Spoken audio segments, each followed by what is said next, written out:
গাড়িগুলো আটকে দিচ্ছে। বলছি যে ডানকুনি ঢোকার আগে হালকা জ্যামে ফেসে গেছি, কিচ্ছু দেখতে পাচ্ছি না। এই শুধু এইটুকু দেখতে পাচ্ছি, এই সামনেটুকু। এই সামনে দেখো সকাল হয়ে গেছে দেখো, তাও কুয়াশা একদম কাটেনি। কি অবস্থা দেখো চারদিকের, বুঝতেই পারছো দেখে। দীঘা গেট চলে এসেছি। তো এই ভাইদের সঙ্গে দেখা হয়েছে। তোমরা কি দীঘার? আচ্ছা, শঙ্করপুরে মেরিন ড্রাইভ, এই দেখো সমুদ্র একদম পুরো পাশে চলে এসছে। Hello hello hello hello. তো বেরোচ্ছি আমরা দীঘার উদ্দেশ্যে, বাইক পুরো রেডি। এবার আমাদের একটু তাড়াতাড়ি জার্নি হচ্ছে। মোটামুটি আমরা বেরিয়ে যাচ্ছি 1:30 পৌনে 2টোর মধ্যে, কারণ একদিনের ট্যুর। সো ভোর ভোর ওখানে ঢোকার খুব ইচ্ছা আছে। তো দেখা যাক রাস্তায় কেমন কি জ্যাম পাই, সমস্ত আপডেট দিচ্ছি। চলো। তো আমরা এখন উঠে গেছি পুলিশ লাইন, এটা আমাদের বর্ধমানের। এখান থেকে সোজা রাজা স্যার, মহুয়া রাজা স্যার, অনেকদিন পর দেখলাম। এর নাম রাজা, বিরাট বড় ষাঁড় একটা। তো আমাদের এখানকার ওকে অনেকদিন দেখিনি, ভাবছিলাম বেঁচে আছে কি নেই। বাপরে, রাস্তায় কুকুর তো একবারে ছেঁকে ধরার মতো অবস্থায় গো। তো যাই হোক, এখন প্রবলেম হচ্ছে আমাদের কলকাতার,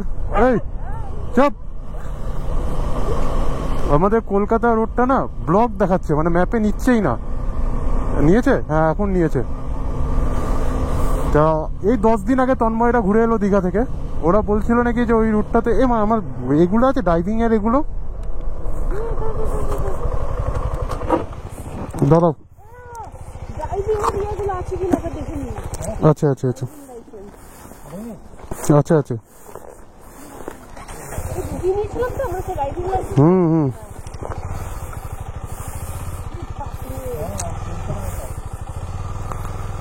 আছে তো ড্রাইভিং লাইসেন্সটা মহুয়া,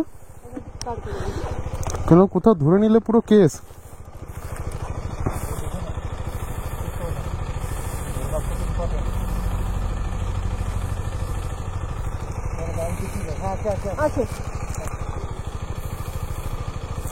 সব থেকে ইম্পর্টেন্ট মানে বাম্বু দিয়ে দেবে ওরা, পুলিশ ধরতে পারলে।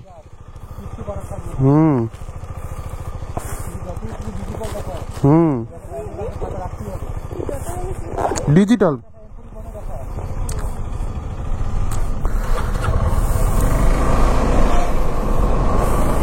রিলায়েন্সে তেল ভরতে যাবো। কলকাতার সাইডে গেলে রিলায়েন্সে আমি তেল ভরি। এক তো তেলটা পিওর দেয়, আবার সারা রাত খোলাও থাকে। যাই হোক, হাই রোডের ওপর অনেকেই সারা রাত খোলা থাকে, বেশিরভাগই। যাই,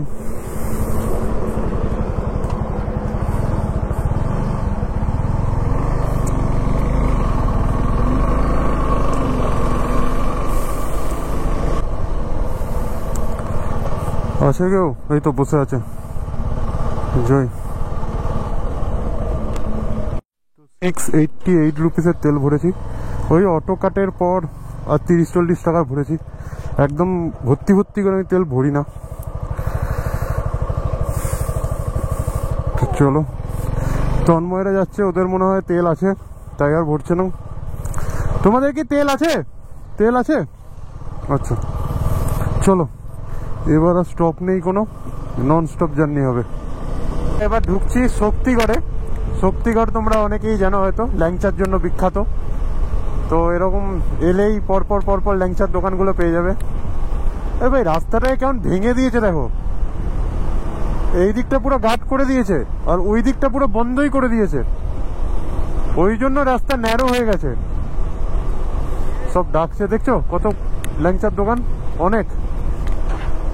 হচ্ছে আমাদের প্রথম টোলপাট প্লাজা আজকের জার্নির।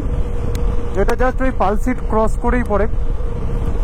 এটা আবার একটা ঝামেলা আছে, বাইক লেনটা আবার একটু কনফিউজিং আছে। হ্যাঁ, এই তো অনেক ঘুরিয়ে ঘুরিয়ে ঘুরিয়ে ঘুরিয়ে বাইক লেনটা ঢোকায়। চলো দেখাচ্ছি।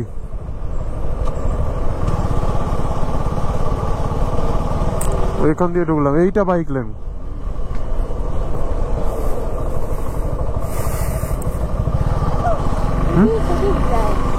হ্যাঁ, এটা একটু ঘুরিয়ে ঘুরিয়ে ঢোকায়।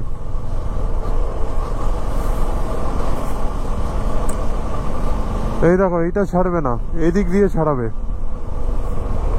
এই দেখো, দেখেছো কত ঘুরিয়ে ঘুরিয়ে। কোথায় বার করবে? ও সোজা বার করবে, ও তো সামনে বার করবে। অনেক ঘোর প্যাচ। যাই হোক চলো, বেরিয়ে গেছি। ওই সামনে দিয়ে বেরিয়ে যেতে পারবো, আটকে দিচ্ছে।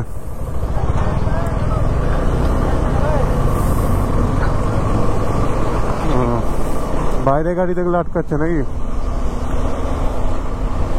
ঢোকার আগে হালকা জ্যামের মধ্যে ফেসেছি। এই বলছি যে ডানকুনি ঢোকার আগে হালকা জ্যামে ফেসে গেছি। তন্ময়রাও কোথায় এগিয়ে গেছে জানি না, দেখা যাক। টুকুর টুকুর টুকুর টুকুর টুকুর টুকুর করে যেতে হবে। এই পুরো জ্যাম এই রাস্তাটা, তাই আমরা এই দিক দিয়ে নেমেছি। এই রাস্তাটা তো ছিলই, আমরা সাইড দিয়ে নামলাম। বসো বসো, যাই না এটা কত ফাঁকা পাবো। তন্ময় আগে যাও। শালা এই গর্ত দিয়ে নামিয়েছি, এরকম কিছু করার নেই। এখানে মনে হচ্ছে ভোর হয়ে যাবে। বন্ধুরা আবার ফেসে গেছি জ্যামের মধ্যে। ভাবলাম যে আর জ্যাম হয়তো পড়বে না, ডানকুনি পেরিয়ে এসছি, বাট বহুত জ্যাম। দাঁড়িয়ে আছি প্রায় 10 মিনিট, কতক্ষণে কি পৌঁছাবো যাই না। এই হঠাৎ কলকাতায় ঢুকতেই একদম কুয়াশাতে পুরো আকাশ ভরে গেল। কি হলো আমি জানি না, পুরো পরিষ্কার আকাশ। কুয়াশার তো এটা এইরকম এক সময় মানে কোনো ব্যাপার থাকা উচিত না। দেখতে যাই না ক্যামেরা ধরা পড়ছে নাকি, বিরাট কুয়াশা। এত কুয়াশা হয়ে গেছে কিছু দেখতে পাচ্ছি না সামনে, গাড়ি চালাবো তো দূর। পুরো ভিজিবিলিটি জিরো হয়ে গেছে, জিরো। মনে হচ্ছে কোথাও দাঁড়াতে হবে, কারণ কিচ্ছু দেখতে পাচ্ছি না, নাথিং। এই শুধু এইটুকু দেখতে পাচ্ছি, এই সামনেটুকু। এই সামনে দেখো কিচ্ছু দেখা যাচ্ছে না, নাথিং। কি হলো আমি জানি না, শীতকালেও আমি কখনো এত রাইড করেছি, এত কুয়াশা দেখিনি। আলো ফুটবে ফুটবে করছে, আর আমরা পৌঁছে গেলাম কোলাঘাটে। এইবার লেফট টার্নিংটা নিয়ে নেবো। যাক ভালো, এটাই প্ল্যান করেছিলাম যে যেহেতু একদিনের জন্য যাচ্ছি, তো একদম আর্লি মর্নিং পৌঁছাবো। হোটেলেও বলে রেখেছি যে তাড়াতাড়ি যেন যেতে পারি, এটাই তো।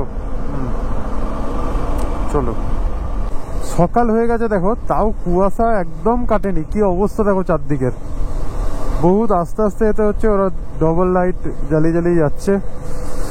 কি আজকে কে জানে না, এরকম রোজই হচ্ছে। আমি তো ভোরবেলা যদি এত উঠি না, বহুত কুয়াশা, বহুত কুয়াশা, কিচ্ছু দেখা যাচ্ছে না।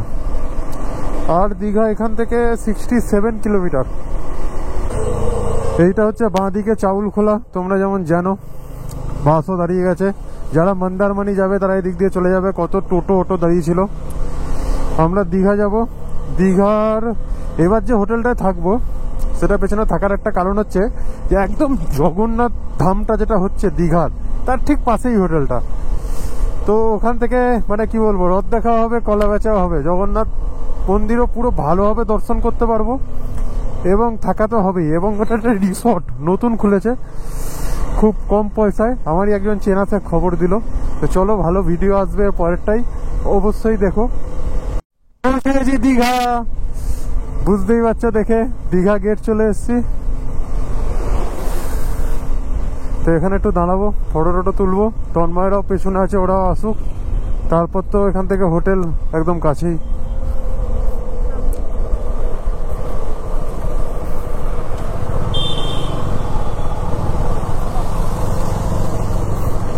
তো এই ভাইদের সঙ্গে দেখা হয়েছে। তোমরা কি দীঘার? আচ্ছা, প্রপার দীঘার। দীঘাতে আমাদের প্রায় আসা হয়। আসবেন দাদা, দীঘা আমাদের মানে ভালোবাসা শহর। আবার জগন্নাথ মন্দির যখন খুলবে তখন আসবো। 28 তারিখ থেকে আমাদের মানে হোটেল। আচ্ছা, বর্তমান সবকিছু সার্ভিসও পাবেন। আচ্ছা, মানে বুকিং করতে পারবেন না, এখানে এলে আপনি রুম পাবেন। আচ্ছা আচ্ছা। আমাদের 30 তারিখ মমতা ব্যানার্জি আসছে দীঘায়। আচ্ছা, হবে দীঘা আমাদের। আপনার একটু ইনস্টাগ্রাম আইডি পাওয়া যাবে? হ্যাঁ, ইনস্টাগ্রাম আইডি হচ্ছে। ঠিক আছে, খুব ভালো লাগলো ভাইদের সঙ্গে দেখা করে। বাইক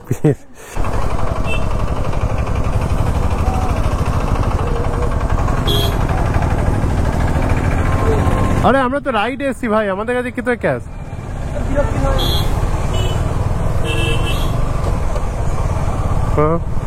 তো এটা হচ্ছে শঙ্করপুরের মেরিন ড্রাইভ। এই দেখো সমুদ্র একদম পুরো পাশে চলে এসছে। ওইদিকে দাঁড়ানো যাবে না, ওইদিকটা তো দেখছো যে গাড়িগুলো আসছে।